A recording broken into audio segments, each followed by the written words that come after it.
Assalamu alaikum wa rahmatullahi wa barakatuh, chers frères et sœurs. Bienvenue sur Secret Spirituel, votre espace dédié aux rappels islamiques, aux enseignements bénéfiques et aux vérités spirituelles qui renforcent notre foi au quotidien.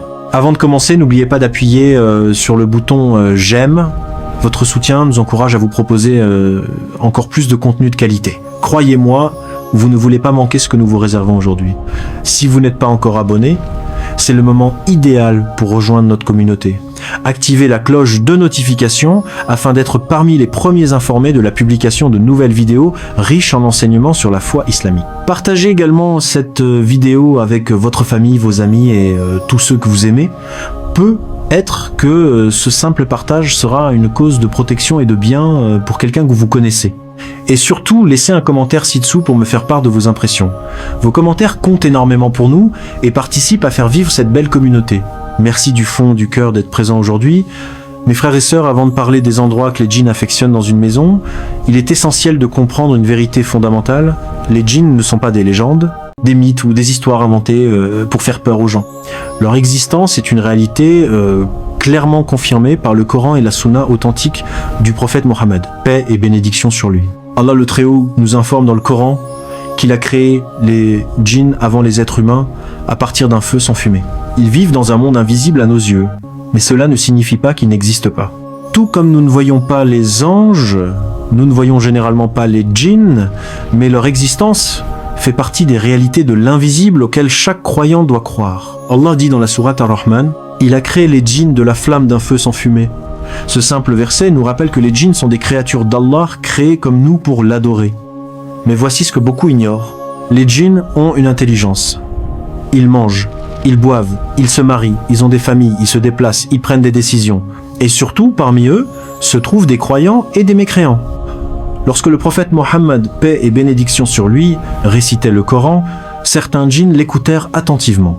Touchés par la parole d'Allah, ils crurent immédiatement au message divin. Allah rapporte leurs paroles dans la sourate Al-Jinn. « Nous avons entendu une récitation merveilleuse qui guide vers la droiture, et nous y avons cru. » Réfléchis un instant. Des djinns ont entendu le Coran et ont accepté la vérité immédiatement. Pourtant, aujourd'hui, combien d'êtres humains entendent les rappels d'Allah sans changer leur comportement? Cette réflexion devrait nous pousser à renforcer notre lien avec le Coran avant qu'il ne soit trop tard.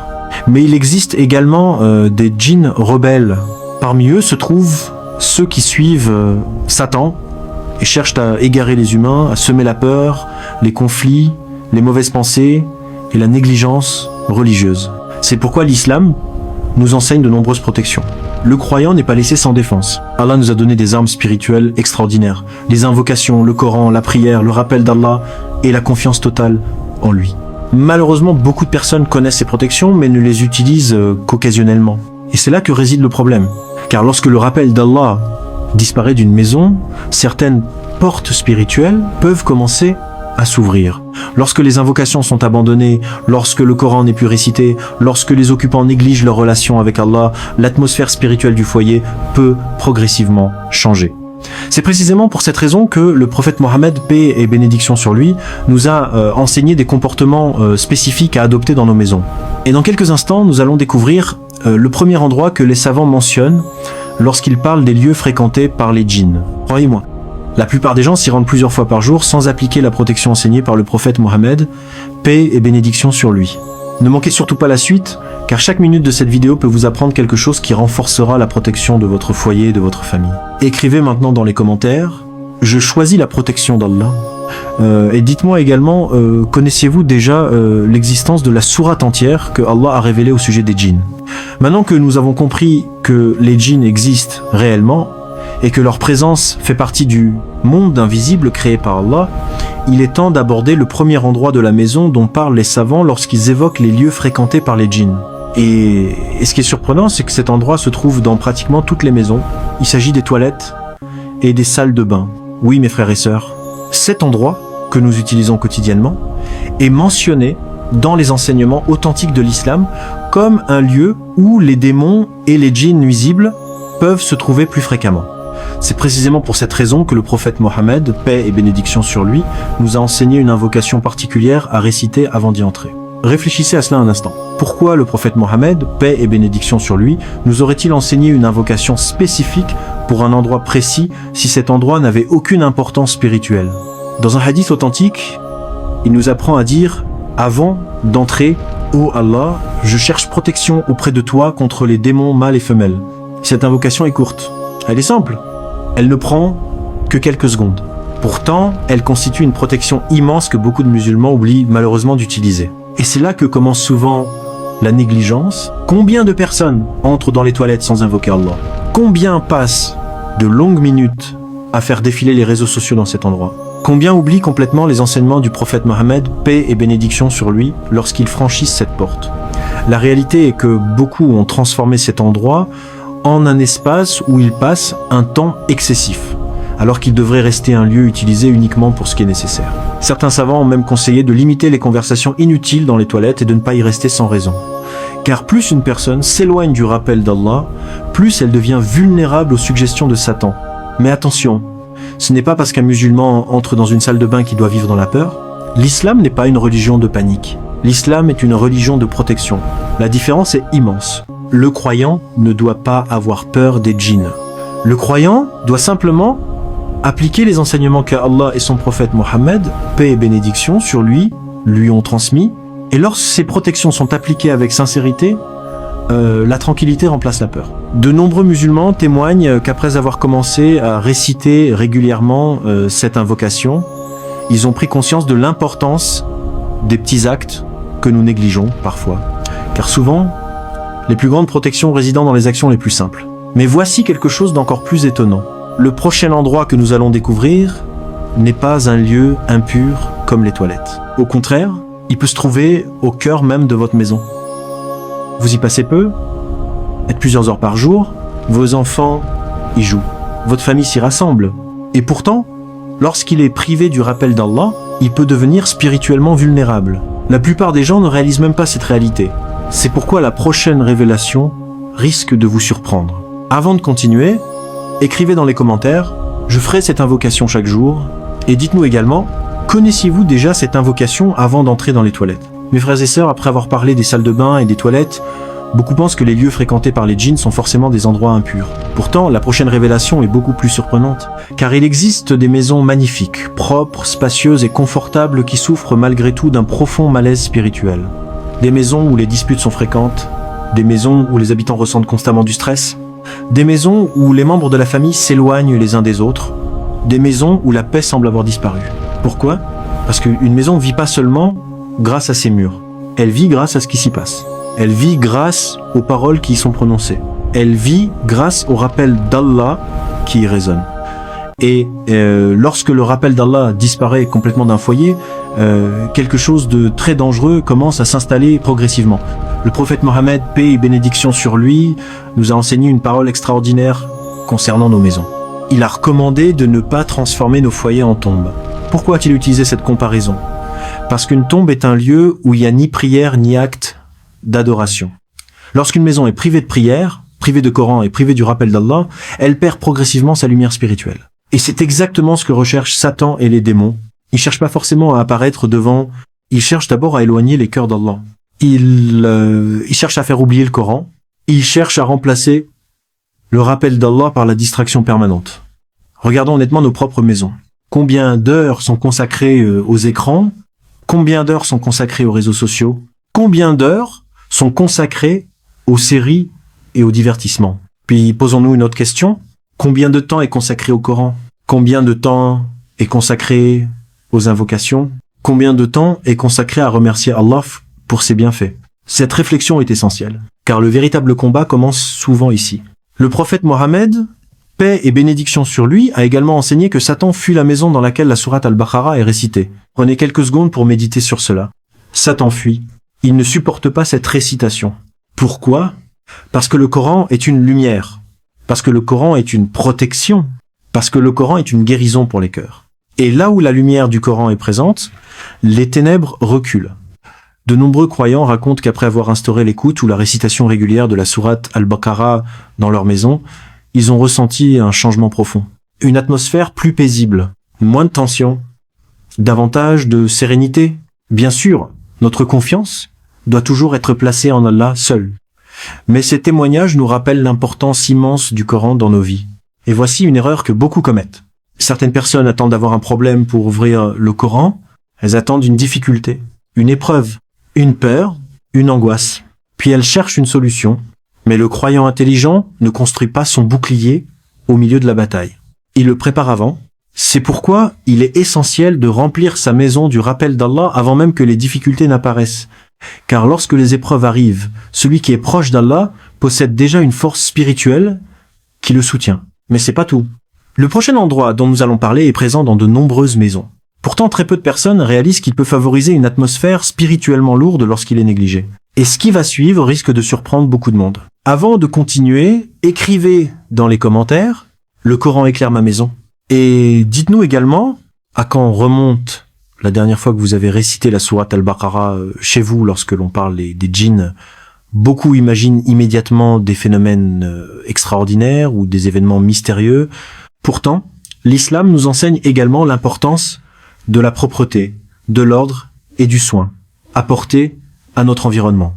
Et c'est ici que se cache une leçon profonde, car une maison n'est pas seulement le reflet de notre situation matérielle. Elle est souvent le reflet de notre état spirituel. Lorsque tout est constamment négligé, lorsque les pièces sont abandonnées pendant des mois, lorsque la saleté s'accumule sans effort pour la nettoyer, lorsque les objets inutiles envahissent chaque espace, l'atmosphère générale du foyer commence à changer. Peu à peu, les habitants peuvent ressentir une lourdeur difficile à expliquer. Une fatigue inhabituelle, un manque de motivation, une sensation d'oppression. Bien sûr, cela ne signifie pas que chaque maison désordonnée est habitée par des djinns. L'islam ne nous enseigne pas de tirer des conclusions hâtives. Cependant, notre religion nous encourage fortement à maintenir la propreté et à éviter la négligence. Le prophète Mohammed, paix et bénédiction sur lui, aimait la propreté et encourageait les croyants à prendre soin de leur environnement. Allah aime la pureté. Allah aime les personnes qui se purifient. Et lorsque nous prenons soin de notre maison, nous accomplissons également un acte d'obéissance et de reconnaissance envers notre Créateur. Imagine une pièce fermée depuis longtemps. Les rideaux restent tirés. L'air ne circule plus. La poussière recouvre les meubles. Personne n'y entre. Personne ne s'en occupe. Avec le temps, cette pièce devient triste, lourde et délaissée. Maintenant, imagine une pièce propre. Les fenêtres sont ouvertes. La lumière entre. Le Coran y est récité. Les habitants y invoquent Allah. L'atmosphère est complètement différente. Voilà pourquoi les savants recommandent de maintenir les maisons vivantes par le rappel d'Allah, la propreté et les bonnes actions. De nombreux témoignages montrent que certaines familles ont ressenti une amélioration remarquable de leurs biens, être après avoir entrepris un grand nettoyage de leur maison tout en renforçant leurs pratiques religieuses. Non pas parce que le simple ménage chasse tous les problèmes, mais parce qu'ils ont transformé leur environnement extérieur et leur état intérieur en même temps. Et parfois, c'est précisément ce changement qui ouvre la porte à davantage de tranquillité. Certaines personnes nettoient parfaitement leur maison, mais oublient de purifier ce qui s'y trouve. Car il existe des objets et des habitudes qui peuvent éloigner les bénédictions et la présence des anges. Et lorsque les anges s'éloignent, la protection spirituelle du foyer diminue. La prochaine partie est donc l'une des plus importantes de toute cette vidéo. Beaucoup de musulmans découvrent cette vérité trop tard. Ne faites pas partie de ceux qui l'ignorent. Écrivez maintenant dans les commentaires « Je choisis la pureté et le rappel d'Allah ». Et dites-nous, une maison peut sembler impeccable à l'extérieur. Les sols sont propres, les meubles sont bien rangés, la décoration est magnifique. Pourtant, sur le plan spirituel, cette même maison peut être privée d'une immense bénédiction. Pourquoi ? Parce que certaines choses éloignent les anges de miséricorde. Et lorsqu'une maison est privée de la présence des anges, elle perd une partie de la protection et de la sérénité qu'Allah accorde à ses serviteurs. Le prophète Mohammed, paix et bénédiction sur lui, nous a enseigné que les anges n'entrent pas dans certaines maisons où se trouvent des éléments spécifiques mentionnés dans les textes authentiques. Cette réalité devrait nous pousser à examiner nos foyers avec sincérité. Non pas pour vivre dans l'inquiétude, mais pour nous rapprocher davantage d'Allah, car le croyant intelligent ne cherche pas seulement à éviter le mal. Il cherche surtout à attirer les bénédictions d'Allah dans sa vie. Pose-toi cette question. Que trouve-t-on dans ta maison lorsque personne ne te regarde ? Quelles paroles y sont prononcées ? Quels programmes y sont regardés ? Quelles habitudes y sont pratiquées ? Car parfois, le danger ne vient pas d'un objet visible. Il vient d'une habitude devenue normale, une habitude qui éloigne progressivement le cœur du rappel d'Allah. Et c'est souvent ainsi que Satan agit. Il commence pas toujours par les grands péchés. Il commence par les petites négligences, puis les petites négligences deviennent des habitudes. Et les habitudes deviennent un mode de vie. C'est pourquoi chaque croyant devrait régulièrement faire un bilan spirituel de son foyer. Y a-t-il suffisamment de prières accomplies à l'heure? Le Coran est-il régulièrement récité? Les membres de la famille s'encouragent-ils mutuellement vers le bien? Ou bien, la maison est-elle devenue un lieu où le rappel d'Allah est rare? Mes frères et sœurs, la protection d'une maison ne dépend pas de sa taille. Elle ne dépend pas de sa valeur. Elle ne dépend pas de son apparence. La véritable protection dépend avant tout de la relation de ses habitants avec Allah. Plus cette relation est forte, plus la lumière spirituelle se renforce dans le foyer. Et lorsqu'une famille invoque Allah ensemble, prie ensemble et multiplie les bonnes actions, une immense bénédiction descend sur cette maison. De nombreux croyants témoignent qu'après avoir instauré une routine quotidienne de Coran, même quelques minutes seulement, l'ambiance de leur foyer a changé. Les disputes ont diminué. La sérénité a augmenté. La tranquillité du cœur s'est renforcée. Et cela nous rappelle une vérité essentielle. Les bénédictions sont pas toujours visibles avec les yeux, mais elles se ressentent profondément dans le cœur. Cependant, ce que nous allons voir maintenant est probablement la partie la plus importante de cette vidéo, car même si tu connais tous les dangers, même si tu connais tous les endroits à éviter, même si tu connais les erreurs à ne pas commettre, il existe une protection bien plus puissante que tout cela. Une protection que le prophète Mohammed, paix et bénédiction sur lui, utilisait régulièrement. Une protection accessible à chaque musulman, quel que soit son âge ou sa situation.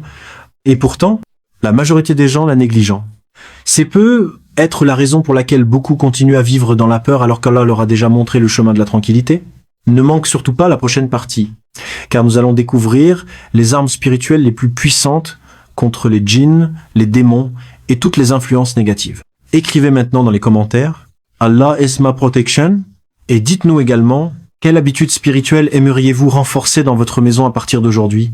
Mes frères et sœurs, nous arrivons maintenant à l'une des parties les plus importantes de cette vidéo. Depuis le début, nous avons parlé des endroits que les djinns peuvent fréquenter davantage, des comportements à éviter et des moyens de préserver la sérénité de nos foyers. Mais voici une question essentielle.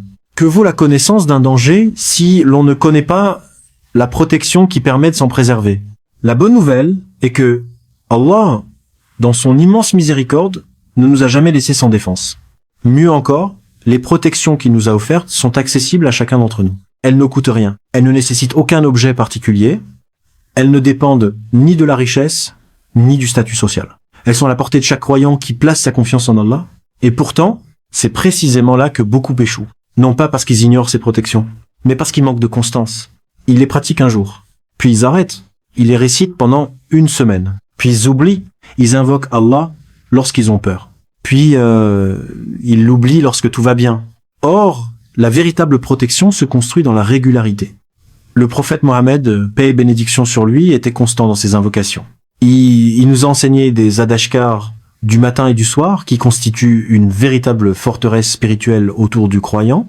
Imagine un instant qu'une personne quitte chaque matin sa maison après avoir invoqué Allah. Qu'elle récite ses adhkars, qu'elle place sa confiance en son Seigneur, qu'elle demande sincèrement sa protection. Crois-tu qu'elle ressemble à quelqu'un qui avance seul dans ce monde?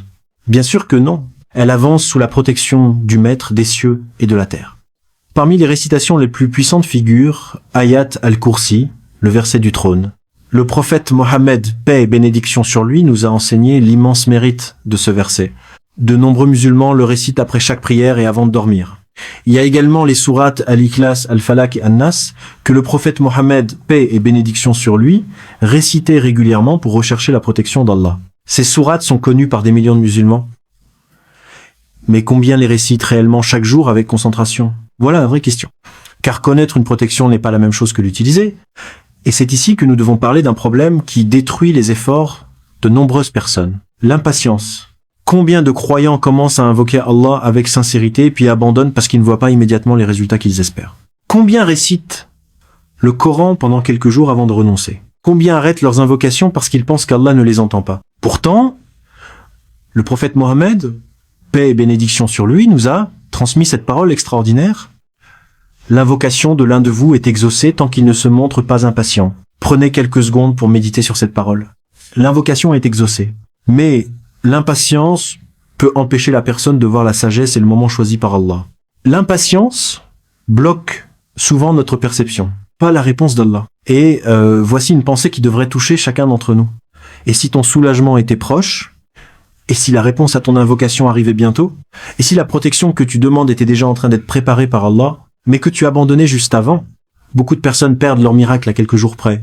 Beaucoup abandonnent juste avant l'ouverture d'une porte. Beaucoup cessent leurs invocations alors que Allah est en train de leur accorder quelque chose de meilleur que ce qu'ils imaginaient. Ne fais pas partie de ceux qui abandonnent trop tôt. Continue à invoquer, continue à réciter le Coran, continue à demander la protection d'Allah. Continue à lui faire confiance, même lorsque tu ne vois pas encore le résultat, même lorsque la situation semble difficile, même lorsque ton cœur est fatigué. Car Allah entend chaque invocation sincère, Allah voit chaque larme. Allah connaît chaque difficulté que tu traverses. Et il est plus proche de toi que tu ne l'imagines. Écris maintenant dans les commentaires, je n'abandonne pas.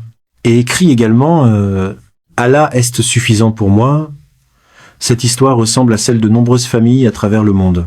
Un frère musulman racontait qu'il traversait une période très difficile dans son foyer. Sans raison apparente, l'ambiance de la maison était devenue pesante. Les disputes se multipliaient. Les membres de la famille étaient constamment irrités. La tranquillité semblait avoir disparu. Même lorsqu'il rentrait chez lui après une longue journée de travail, il ressentait une lourdeur qu'il ne parvenait pas à expliquer. Les nuits devenaient également compliquées. Parfois, il faisait des rêves perturbants. Parfois, il se réveillait avec une sensation d'angoisse. Plus le temps passait, plus il avait l'impression que quelque chose n'allait pas. Comme beaucoup de personnes, il a d'abord cherché des explications partout autour de lui. Il pensait que le problème venait du travail, puis il pensait que le problème venait du stress. Ensuite, il pensait que le problème venait des difficultés financières, mais un jour, il décida de faire une chose simple. Au lieu de chercher des réponses partout ailleurs, il décida de renforcer son lien avec Allah. Il commença par accomplir ses prières avec davantage de conque, puis il instaura la récitation quotidienne du Coran dans sa maison, même lorsqu'il était fatigué, même lorsqu'il n'en avait pas envie, même lorsque les résultats ne semblaient pas immédiats. Il persévéra. Chaque matin, chaque soir, il récitait ses invocations. Il demandait sincèrement la protection d'Allah pour sa famille, il multipliait les demandes de pardon, il faisait davantage de dhikri, et surtout, il refusa d'abandonner. Les premiers jours, rien ne semblait changer. Les premières semaines non plus, mais il continua malgré tout, parce qu'il avait compris une chose essentielle, la confiance en Allah ne dépend pas de ce que nous voyons immédiatement. La confiance en Allah dépend de la certitude que notre Seigneur entend chacune de nos invocations. Puis progressivement, quelque chose commença à changer. Les disputes diminuèrent. L'atmosphère de la maison devint plus légère. Les conversations redevinrent plus paisibles. La sérénité commença à revenir. Et un jour, il réalisa que c'était pas seulement sa maison qui avait changé. C'était son cœur. Car lorsque le cœur se rapproche d'Allah, la manière dont nous percevons les épreuves change complètement. Mes frères et sœurs, cette histoire nous enseigne une leçon extraordinaire. Parfois, nous voulons que Allah change immédiatement notre situation. Mais Allah commence d'abord par renforcer notre foi. Parfois, nous demandons la disparition d'une difficulté. Mais Allah utilise cette difficulté pour nous rapprocher de lui. Parfois, nous cherchons des solutions compliquées. Alors que la solution commence par une relation sincère avec notre Créateur. Et c'est précisément ce que beaucoup de gens oublient aujourd'hui. Ils cherchent la protection sans renforcer leur foi. Ils cherchent la tranquillité sans développer leur confiance en Allah. Ils cherchent la paix sans nourrir leur cœur avec le Coran. Or, la véritable protection commence toujours par le retour vers Allah. Et plus ce retour est sincère, plus la lumière d'Allah éclaire notre vie. Voilà pourquoi il ne faut jamais sous-estimer une simple invocation. Il ne faut jamais sous-estimer une page du Coran récitée avec sincérité. Il ne faut jamais sous-estimer une prière accomplie avec concentration, car ce sont souvent ces petites actions régulières qui produisent les plus grands changements. Écrivez maintenant dans les commentaires. Ma confiance est en Allah. Et dites-nous également quelle habitude spirituelle allez-vous commencer ou renforcer dès aujourd'hui après avoir regardé cette vidéo. Mes frères et sœurs, nous arrivons maintenant à la fin de cette vidéo, mais le message que vous avez entendu aujourd'hui doit continuer à vivre dans votre cœur bien après que cette vidéo soit terminée. Nous avons découvert ensemble que certains endroits de la maison méritent une attention particulière. Nous avons appris l'importance des invocations avant d'entrer dans les toilettes. Nous avons compris pourquoi le rappel d'Allah et la récitation du Coran apportent lumière et sérénité dans un foyer. Nous avons vu que la négligence, l'abandon du rappel d'Allah et certaines mauvaises habitudes peuvent affaiblir l'atmosphère spirituelle d'une maison. Et surtout, nous avons découvert que la protection la plus puissante n'est ni un objet, ni une formule mystérieuse. La véritable protection se trouve auprès d'Allah. Elle se trouve dans la prière. Elle se trouve dans le Coran. Elle se trouve dans les invocations sincères. Elle se trouve dans la confiance totale envers notre Seigneur. Mes frères et sœurs, retenez bien ceci, les djinns sont des créatures d'Allah. Ils ne possèdent aucun pouvoir indépendant. Ils ne peuvent rien faire sans la permission d'Allah. Voilà pourquoi le croyant ne doit jamais vivre dans la peur permanente. Le croyant vit dans la confiance. Le croyant vit dans l'espoir. Le croyant sait que tant qu'il s'accroche à Allah, aucune créature ne peut lui nuire sans la permission du Créateur des cieux et de la terre. Peut être qu'aujourd'hui, quelqu'un regarde cette vidéo alors qu'il traverse une période difficile. Peut être qu'une sœur souffre d'angoisse. Peut être qu'un frère traverse des épreuves dans sa maison. Peut être que quelqu'un se sent découragé et pense abandonner ses invocations. Si c'est ton cas, écoute attentivement ce rappel. N'abandonne pas. Ne cesse jamais d'invoquer Allah. Ne cesse jamais de réciter le Coran. Ne cesse jamais de croire que la miséricorde d'Allah est proche. Car combien de personnes ont vu leur situation changer alors qu'elles pensaient que tout était perdu? Combien de personnes ont reçu une réponse à leurs invocations au moment où elles s'y attendaient le moins? Combien de personnes ont retrouvé la paix après avoir cru qu'elles ne la retrouveraient jamais? Et c'est là que nous revenons à cette parole magnifique du prophète Mohammed, paix et bénédiction sur lui. L'invocation de l'un de vous est exaucée tant qu'il ne se montre pas impatient. Quelle parole extraordinaire! Aujourd'hui, beaucoup de gens abandonnent juste avant l'ouverture de la porte. Ils abandonnent juste avant le soulagement. Ils abandonnent juste avant la réponse. Ne fait pas partie de ceux qui abandonnent trop tôt. Beaucoup perdent leur miracle à quelques jours près. Beaucoup perdent leur soulagement à quelques invocations près. Beaucoup perdent une immense récompense parce qu'ils ont cessé de patienter. Alors continue, même lorsque c'est difficile, même lorsque les résultats tardent à apparaître, même lorsque personne ne comprend ce que tu traverses, Allah t'avoid, Allah t'enten. Allah connaît parfaitement ta situation. Et Allah est le meilleur des protecteurs. Avant de terminer cette vidéo, j'aimerais te poser une question importante. Quel enseignement de cette vidéo t'a le plus marqué aujourd'hui? Quel changement vas-tu mettre en pratique dans ta maison d'histoire? Réponds dans les commentaires, car ton témoignage peut inspirer et encourager des milliers d'autres personnes. Et si tu es arrivé jusqu'à la fin de cette vidéo, écris maintenant en commentaire « Allah protège mon foyer » et également « Je n'abandonne pas » pour montrer ta confiance en Allah et ton engagement à persévérer dans le rappel d'Allah. Si cette vidéo t'a apporté un bienfait, n'oublie pas de laisser un j'aime, partager cette vidéo avec ta famille et tes proches, t'abonner à la chaîne Secrets Spirituel, activer la cloche de notification pour ne manquer aucune de nos prochaines vidéos. Votre soutien contribue énormément à diffuser ces rappels islamiques et à faire grandir cette communauté de croyants à travers le monde. Que Allah protège votre maison, bénisse votre famille, renforce votre foi, accepte vos invocations et vous accorde la paix dans cette vie et dans l'au-delà. Barakallahu fikum. Assalamu alaikum wa rahmatullahi wa barakatuh.